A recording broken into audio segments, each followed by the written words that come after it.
Hello friends, मैं अजय सिंह स्वागत करता हूं आप सभी का tricky math bye Ajay channel में। दोस्तों, मैं अपने इस चैनल पे मैथ पढ़ाता हूं और आपके यूपीपी के एग्ज़ाम भी हो चुके हैं जो कि 31 अगस्त को समाप्त हुए हैं। उसमें भी प्रैक्टिस सेट कुछ मैं कराया हूं और अब आपके जो एसएससी जीडी के फॉर्म भराए जा रहे हैं तो उनके लिए भी मैं प्रैक्टिस सेटअप लेके आऊँगा और मैथ चैप्टर वाइज चैप्टर पढ़ा रहा हूँ। जो भी इच्छुक हों बच्चे, जैसे कि एसएससी जीडी वाले हों या फिर एसएससी के हों, बैंक के हों, रेलवे के हों, कोई भी एग्ज़ाम हो गवर्नमेंट का जिसमें मैथ आती है वो बच्चे हों, या फिर यूपी टेट के हों, या फिर सी टेट के हों, या फिर सुपर टेट के हों, या फिर किसी अन्य राज्य के टेट सुपर टेट के हों, तो वो बच्चे देख सकते हैं मेरे चैनल को। बहुत ही अच्छा कॉन्सेप्ट पढ़ाया जा रहा है। आइए देखते हैं आज ये क्या है।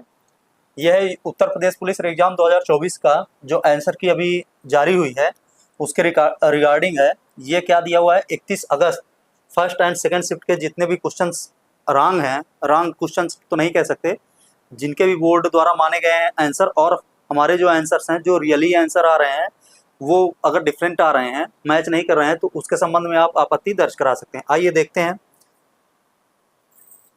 पहला क्वेश्चन कौन सा है, ये देख लेते हैं। पहला क्वेश्चन आपका फर्स्ट मीटिंग के हिंदी से है। इसमें कहा क्या गया है, बोलते समय मुख के कितने उच्चारण स्थान का प्रयोग किया जाता है।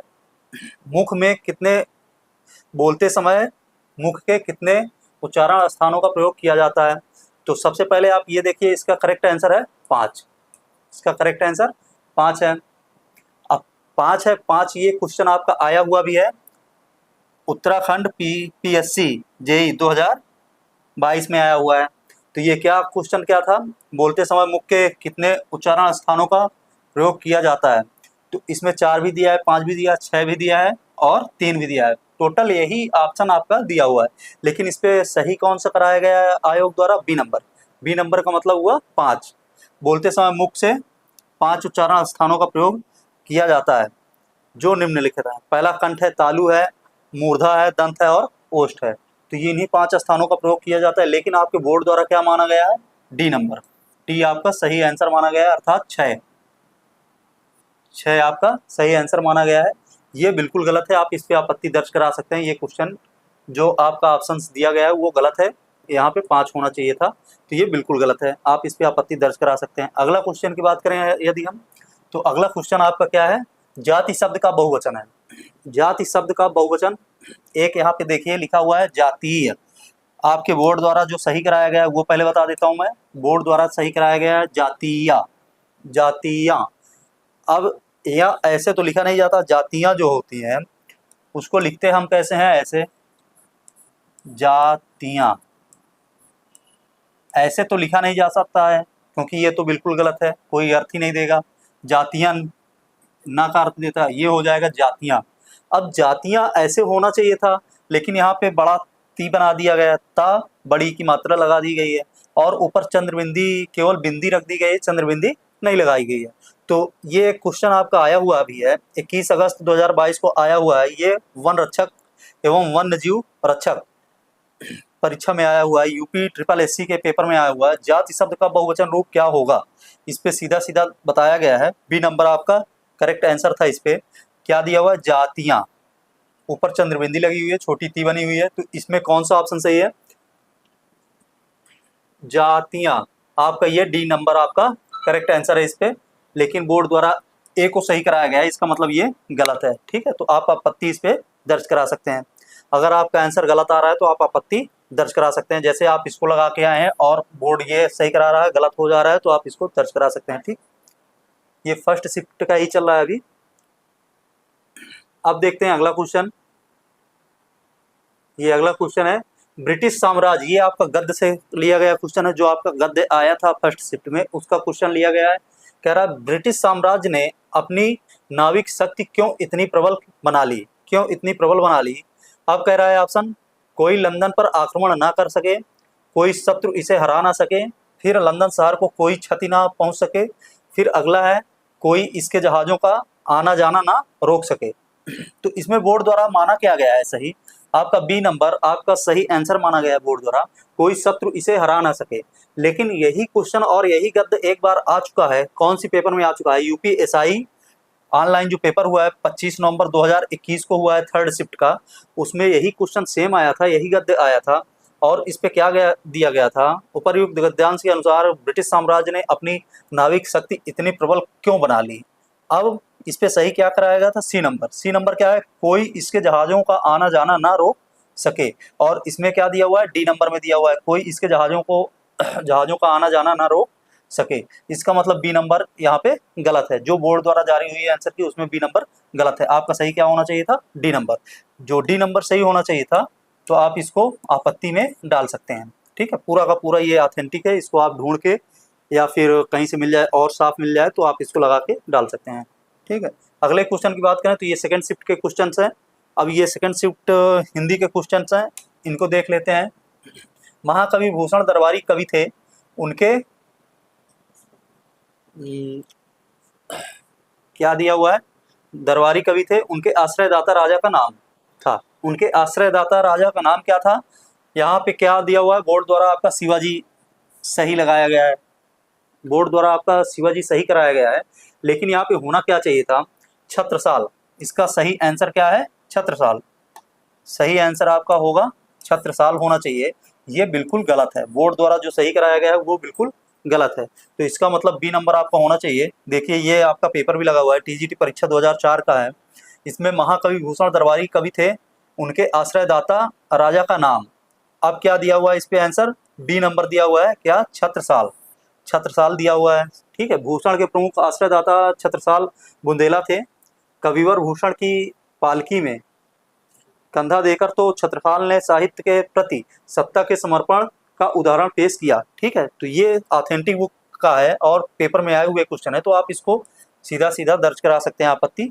आइए अगले क्वेश्चन की बात करें। यदि हम ये एक आप और क्वेश्चन आया हुआ है आपका सेकंड शिफ्ट में, तो ये क्वेश्चन क्या है, निम्नलिखित में से कौन सा शब्द स्त्रीलिंग पुल्लिंग दोनों है, स्त्रीलिंग और पुल्लिंग दोनों है। आप जैसे कह सकते हैं धार, किसी भी चाकू हो या फिर छुरी हो या फिर कुछ भी हो, उस पर धार लगाई जाती है, तो उसको बोलते हैं धार लगाई जाती है। ठीक है, धार लगाया जाता है नहीं। और ये हार, इसका हार क्या है, हार के दो अर्थ हो जाएंगे यहाँ पे। एक हार का क्या हो जाएगा, हार भूषण हो जाएगा, एक का क्या हो जाएगा, भूषण हो जाएगा। और एक हार हो जाएगी हार, हार का मतलब हारने वाला हार, जो दो युद्धों में हार जाता है, तो इस पे क्या होता है, भूषण। जैसे भूषण हो गया या आभूषण, आभूषण होता है, आभूषण, आभूषण जैसे आ जाता है तो आभूषण क्या करते हैं हम, आभूषण धारण करते हैं अर्थात पहनते हैं, आभूषण पहना जाता है। और जैसे ये हार होती है, तो हार हुई बोला जाता है, हार हुई, उस राजा की हार हुई, या फिर ये तो बोला नहीं जाता उस राजा की हार हुआ, बोला जाता है उस राजा की हार हुई। तो ये हार स्त्रीलिंग यहाँ पे आ गई। और ये अगर आभूषण आ रहा है, ये आभूषण है, तो आभूषण क्या होता है, पहना जाता है, धारण किया जाता है। तो ये पुल्लिंग भी है, स्त्रीलिंग भी है। और तार, तार जैसे तार होती है, कोई भी तार है, लगाई जाती है या लगाया जाता है। ठीक है, तार लगाई जाती है। वार है, तो वार भी ऐसे ही है, वार किया जाता है। जैसे वार होता है एक वार करना, तो वार किया जाता है। तो ये तो स्त्रीलिंग नहीं है, ये दोनों है, स्त्रीलिंग पुल्लिंग दोनों है। ठीक है, तो ये आपका करेक्ट आंसर है। और आपके जो बोर्ड द्वारा सही कराया गया है वो बता दूं मैं, बोर्ड द्वारा वार ये वाला सही कराया गया वार। ठीक है, कि ये स्त्रीलिंग और पुल्लिंग है। आप इस पे आपत्ति दर्ज करा सकते हैं, आपको नंबर मिलेंगे, बढ़िया नंबर मिलेंगे। आइए अब देखते हैं, देखा गया हो क्या कह रहा है, देखा गया हो क्रिया के किस पक्ष का उदाहरण है, क्रिया के किस पक्ष का उदाहरण है, देखा गया हो जिस वाक्य के अंत में हो आ जाता है, जैसे नाचा हो, गाया हो, खाया हो, पिया हो, गया हो, जैसे ऐसे ही आ जाते हैं, नाचा हो, खाया हो, पिया हो, गया हो। तो ये क्या होते हैं, कौन से शब्द होते हैं जहां हो आ जाता है, हिंदी में होते हैं ये संभाव्य वर्तमान। ठीक है, क्या होते हैं, संभाव्य वर्तमान।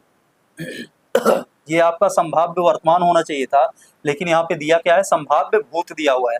तो संभाव्य भूत, भूत में कोई संभाव्य वाक्य नहीं होता है, तो इसका मतलब ये बिल्कुल गलत है। आपका जो बोर्ड सही कराया है वो बोर्ड आपका बी नंबर ही सही कराया है, लेकिन ये बिल्कुल गलत है। ठीक है, ये बी नंबर आपका सही कराया गया बोर्ड द्वारा, इसका मतलब ये बिल्कुल गलत है। इस पे क्या होना चाहिए, संभाव्य वर्तमान, लेकिन संभाव्य वर्तमान कहीं दिया नहीं है, इसका मतलब इसमें कोई भी ऑप्शन नहीं दिया हुआ, तो इस पे आप आपत्ति लगा सकते हैं। होना क्या चाहिए देख लेते हैं। ये लोअर का पेपर हुआ था, तो इस पे क्या है 1/10/2019 में सेकंड शिफ्ट में आया हुआ क्वेश्चन है। देखा गया हो क्रिया के किस पक्ष का उदाहरण है, सेम क्वेश्चन वही है। अब इस पे दिया क्या है, संदिग्ध वर्तमान, संभाव्य वर्तमान, संदिग्ध भूत और संभाव्य भूत। यहाँ पर भी संभाव्य भूत दिया हुआ है, संभाव्य भूत दिया हुआ है, लेकिन संभाव्य भूत आपका ऑप्शन नहीं बन रहा। क्या बन रहा है, संभाव्य वर्तमान, संभाव्य वर्तमान आपका बन रहा है। ठीक है, तो ये आपका संभाव्य वर्तमान होना चाहिए था। देखा गया हो क्रिया के संभाव्य वर्तमान काल का उदाहरण है। संभाव्य वर्तमान काल में क्रिया के वर्तमान काल में पूरा होने की संभावना रहती है। संभाव्य का अर्थ है संभावित, अर्थात जिसके होने की संभावना या अनुमान हो। ठीक है, तो ये आपका, आप सभी लोग इस पे आपत्ति दर्ज करा सकते हैं। आइए अगले क्वेश्चन के बारे में बात करें हम। अगला क्वेश्चन आपका रीजनिंग से लिया गया है। रीजनिंग में फर्स्ट शिफ्ट में बता दूं आपको, जो फर्स्ट शिफ्ट का पेपर था उसमें हिंदी के कुछ क्वेश्चन गलत थे और रीजनिंग में कोई गलती नहीं थी। रीजनिंग पूरी सही थी, थोड़े बहुत 1-2 डाउट्स रहे होंगे तो वो रहे होंगे, और बाकी उस पर गलती नहीं थी। 1-2 क्वेश्चन हो सकते हैं कहीं गलत हों, और बाकी जो है मैथ है, मैथ बिल्कुल सही थी, मैथ में कोई दिक्कत नहीं थी। सेकंड शिफ्ट में बल्कि रीजनिंग में गलती आई है और मैथ में भी गलती आई है, वो भी एक क्वेश्चन मिला हुआ है हमें। देखिए इस क्वेश्चन को सॉल्व कैसे करेंगे। कह रहा है यदि कोई व्यक्ति 12 बजे से 9 बजे तक, ठीक है, एक हम घड़ी बना लेते हैं, ये घड़ी हो गई, ठीक, या सीधा सीधा हम घड़ी बना लें, बढ़िया घड़ी बनाते हैं, आपको बढ़िया समझ में आएगा। ठीक है, ये आपकी घड़ी हो गई। ये यहाँ पे क्या है, 12 हो गया, 3 हो गया, 6 हो गया और 9 हो गया। ठीक है, अब ये क्या रहा है, यदि कोई व्यक्ति 12 बजे से 9 बजे तक, फिर 9 बजे से 6 बजे तक, पहले क्या कहता है 12 बजे से 9 बजे तक, मतलब यहाँ से जो है इधर 9 बजे तक, ठीक है, 9 बजे तक, फिर क्या कहता है 9 बजे से 6 बजे तक, 9 बजे से फिर क्या करता है 6 बजे तक, ये 6 बजे तक, और अंततः 6 बजे से 3 बजे तक चलता है, 6 बजे से 3 बजे तक चलता है। यदि कोई व्यक्ति 12 बजे से 9 बजे तक, फिर 9 बजे से 6 बजे तक, और अंततः 6 बजे से 3 बजे तक चलता है, तो अंततः उस व्यक्ति का मुंह किस दिशा की ओर है, अंततः उस व्यक्ति का मुंह किस दिशा की ओर है। कुछ इस पे कहा नहीं गया है, आपके क्वेश्चन में कुछ ऐसा कहा नहीं गया है कि किस ओर चलता है। अगर हम घड़ी पे देखें तो घड़ी पे तो ये आएगा, लेकिन यदि हम एक्सिस पे देखें, अक्ष पे देखें, तो अक्ष पे कुछ कहा नहीं गया है कि पहले बाएं चलता है, फिर किधर चलता है, फिर किधर चलता है। अगर हम इस पे भी देखें तो सेम वही डायरेक्शन, ऐसे ही हमको ये प्राप्त होगा। ठीक है, ये हमें प्राप्त होगा। ये जब ये हमें प्राप्त होगा तो इस पे क्या रहा है, तो अंततः उस व्यक्ति का मुंह किस दिशा की ओर है। बोर्ड द्वारा इस पे क्या सही माना गया है, बोर्ड द्वारा बता दूं मैं आपको, बोर्ड द्वारा माना गया है पूर्व दिशा। ठीक है, बोर्ड द्वारा पूर्व दिशा मानी गई है, लेकिन आप ये बताइए अगर ये व्यक्ति ऐसे चलेगा तो ये तो आएगा यहाँ पे। अगर हम मेन पॉइंट से देखें, यहाँ से देखें, तो इसके मुख के बारे में हमें कोई जानकारी नहीं है। अगर ये ऐसे ही चलेगा तो इसका मुख कहाँ होगा, किस ओर होगा, इधर होगा। किधर, उत्तर की ओर इसका मुख होना चाहिए। कायदे से तो ये होना चाहिए कि उत्तर की ओर इसका मुख होना चाहिए। यदि हम यहाँ से देखते हैं, अगर ये 12 बजे चल रहा है तो इसका मतलब क्या है, उत्तर की ओर इसका मुख होना चाहिए। यदि हम यहाँ मेन पॉइंट से देखते हैं, इस मेन पॉइंट से हम देखते हैं, तो भी ये क्या है, उत्तर की ओर ही। जैसे ऐसे जाएगा तो इसका मुख किधर होगा, ऊपर की ओर होगा। ऊपर की ओर का मतलब उत्तर की ओर होगा। या ये पूछ लेता कि इसका मुख अंततः उस व्यक्ति का मुंह किस दिशा में है, ये छोड़ के अगर क्वेश्चन ये पूछता कि अंततः वह व्यक्ति किस दिशा में है, अंततः वह व्यक्ति किस दिशा में है, किस दिशा में है का मतलब क्या हो जाता, किस दिशा की ओर है, तो ओर का मतलब हो जाता उत्तर की ओर, और किस दिशा में है तो यहाँ से हम लेते तो क्या आता, ये पूर्व दिशा आती। पूर्व दिशा में है क्योंकि यहाँ पे मेन हो जाता, मेन ये हो जाता, ये हो जाता, ये होता ना नॉर्थ, ये वेस्ट, साउथ और ये ईस्ट। तो अंततः वो व्यक्ति किस दिशा में है, तो पूर्व दिशा में। ये आपका आंसर सही होता। ठीक है, इस पे भी आप आपत्ति दर्ज करा सकते हैं। इस पे क्या आना चाहिए, पश्चिम दिशा की ओर उसका, सॉरी पश्चिम दिशा नहीं आनी चाहिए, उत्तर दिशा की ओर इसका मुख होना चाहिए। तो इस पे आप आपत्ति दर्ज करा सकते हैं। अगला क्वेश्चन आपका मैथ से है। मैथ का एक क्वेश्चन सेकंड शिफ्ट में थोड़ा सा गलत आया हुआ है। गलत क्या आया हुआ है, इसका ऑप्शन गलत कराया गया है। दो संख्याओं का अनुपात 1:2 है। क्या है, 1:2 है। दो संख्याओं का अनुपात। यदि दोनों संख्याओं में 21 जोड़ा जाता है, अब कह रहा है दोनों संख्याओं में 21 जोड़ा जाता है, अब 21 दोनों संख्याओं में जोड़ दिया जाता है, तो अनुपात कितना हो जाता है? 5:7 हो जाता है। जब दोनों संख्याओं में 21 जोड़ दिया जाता है, बराबर बराबर जोड़ दिया जाता है, तो क्या हो जाता है अनुपात? 5:7 हो जाता है। इन संख्याओं को ज्ञात कीजिए, इन संख्याओं को ज्ञात करना है। अब आप ये बताइए, ए नंबर है, ए नंबर कह रहा है ए नंबर आपका सही करा रहा है, ये बोर्ड आपका ए नंबर सही करा रहा है, जो कि दिया हुआ है 7 और 14। जो संख्या है वो 7 और 14 है। यदि हम इसको ऐसे भी कर लें कि 7 और 14 में यदि हम 21 जोड़ दें, 21 जोड़ दें ऊपर नीचे, तो कितना बन जाएगी ये? 7 21 7 कितना हो जाएगा? 28। कितना बनेगा? 21 7 हो जाएगा, 28 हो जाएगा।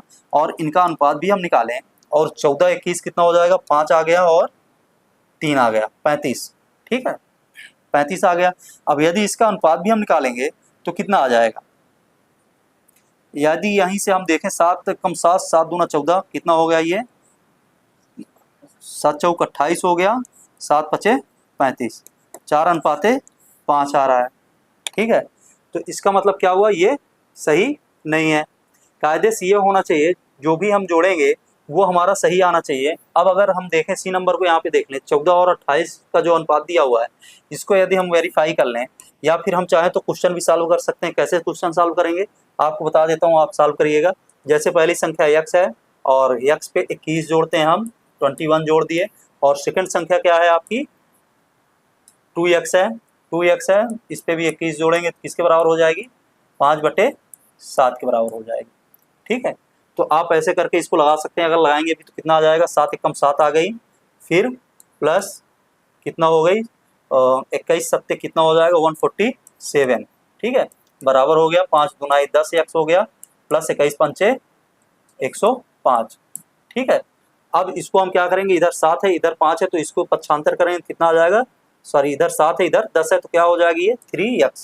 3x बराबर आएगा। इसको इधर लाएंगे तो कितना हो जाएगा? घट के ये 2 आ जाएगा, और 4 आ जाएगा, 1 से 1 चला जाएगा, 3 आ गया। ये अगर x बराबर हम निकालेंगे कितना आ जाएगा?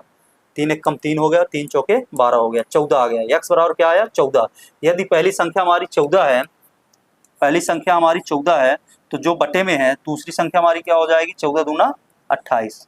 तो क्या हो गई हमारी संख्या? 14 और 28। ये आपका होना चाहिए बी नंबर, सी नंबर आपका करेक्ट होना चाहिए था, लेकिन आपका बोर्ड द्वारा बताया क्या गया है? ए नंबर। ये बिल्कुल गलत है। ठीक है, तो आप इस पे भी आपत्ति दर्ज करा सकते हैं। ये रहे आज के पेपर के क्वेश्चन जिनमें आपको आपत्ति दर्ज करानी है, तो आप लोग इस पे पूर्णतः आपत्ति दर्ज करा सकते हैं। आपको नंबर मिलेंगे, बढ़िया नंबर मिलेंगे, क्योंकि क्वेश्चन काफ़ी सारे गलत आए थे। तो अब मिलेंगे हम अगली वीडियो में। मेरी जो मैथ की क्लास स्टार्ट हुई है, आप लोग उसको देखते रहिए। और मेरे इसी चैनल पे आज एसएससी का पेपर भी कराया जाएगा, एसएससी का प्रैक्टिस सेट भी स्टार्ट हो रहा है। तो आप एसएससी जीडी का प्रैक्टिस सेट भी स्टार्ट हो रहा है, तो आप लोग देखते रहिए। जो एसएससी की जीडी की तैयारी कर रहे हैं वो लोग जरूर देखें, बढ़िया कॉन्सेप्ट से आपको पढ़ाया जाएगा। तो आज के लिए बस इतना ही, मिलते हैं अगली वीडियो में, तब तक के लिए धन्यवाद।